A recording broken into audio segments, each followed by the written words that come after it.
we've developed in our work an acronym to guide parents. It's the I.D.E.A.L response for discipline. I stands for immediate. D stands for direct. E stands for efficient. A stands for action-based, and L stands for leveled at behavior, not at the child.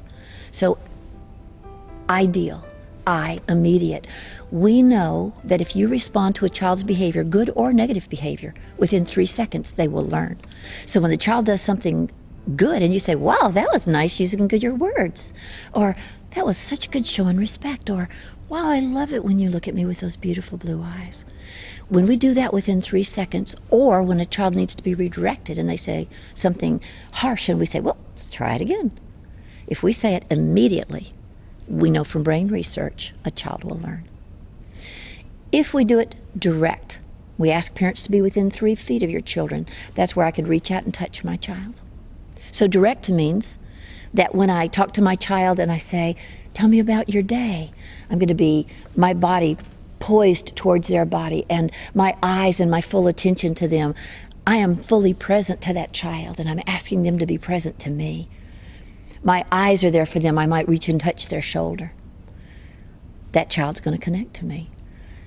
Also, when I need to redirect a child or correct a child or even discipline a child, I might say, give me 2 hands. Now, do you want to try that with respect? I'm not going to lob words at the child. Hey, go make your bed. Hey, stop doing that. I'm going to go to the child or bring the child to myself. And I'm going to be immediate and direct. I'm going to be efficient. We have a lot of parents who are going after a mosquito with an elephant gun. So the child does something minor, and the parent overreacts or reacts too harshly. And so what we say is be efficient. And we actually use what we call levels of response. And so we have 4 levels of response. And a low-level response, the child might say, I'm not doing that. And you might say to the child, are you asking me or telling me? Oh, could I please not do that? Okay, that was good asking. So I can use playful engagement and redirect a child most of the time. And then if a child moves on into, well, I'm telling you, I'm going to do that. And I might use choices. Sweetheart, you've got 2 choices. Now, again, I'm immediate and direct. You've got 2 choices. You can either color with the pencils or color with the crayons, but you can't use the markers, if that was what the child was saying, for example.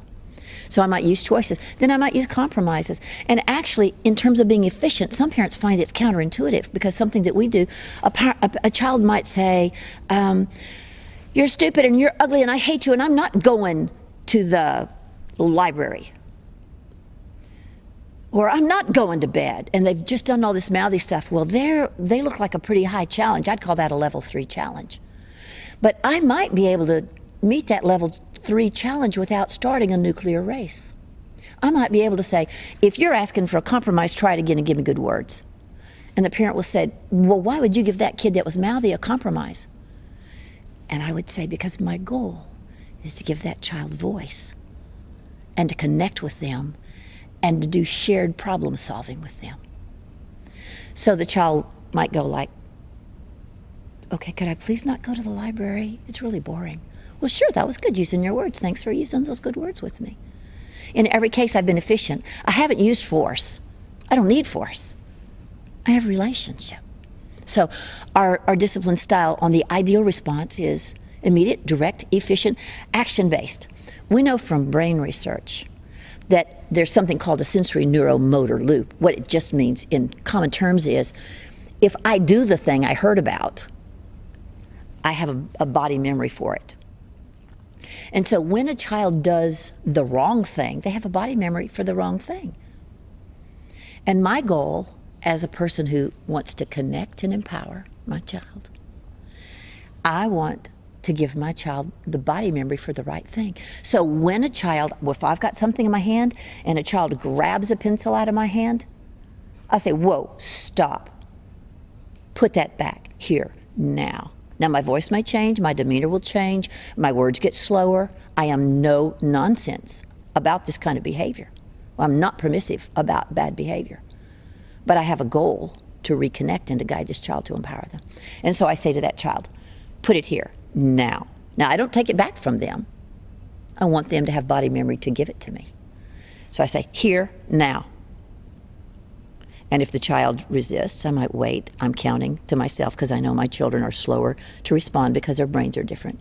So inside I'm going 1, 2, 3. Here, now. And so I'm slower in my voice, a little bit louder, a little bit lower in my tone, and my cadence is slowed. And the child puts that in my hand. Now I'll say, thank you. Now, do you want my pencil? If the child says yes, I'll say, give me good words and ask for it. And they'll say, Mom, can I use the pencil? Or Miss Karyn, can I use the pencil? Whatever child it is. I'll say, of course you can. That was great asking. Here you go. Give me 5. Now, that child has the motor memory for doing the right thing. And now, the path that was to the right thing. Now, when we start out, and I just have to be honest, I understand with the parents, the path to the negative behavior might be a 8-lane freeway. And the path to the behavior you want might be a little machete-chopped jungle vine bridge somewhere in the dense forest. But every time my child practices with me, action-based practice with me, they chop away some more vine, and this little jungle path can also become a freeway. And the last thing in our ideal response is clearly leveled at behavior, not at the child. So when it's over, I want 3 things. I want the behavior to be changed or corrected. I want the child to be more connected to me than they were before. And I want the child to be content because they succeeded. And I know that I'll be content because I helped them.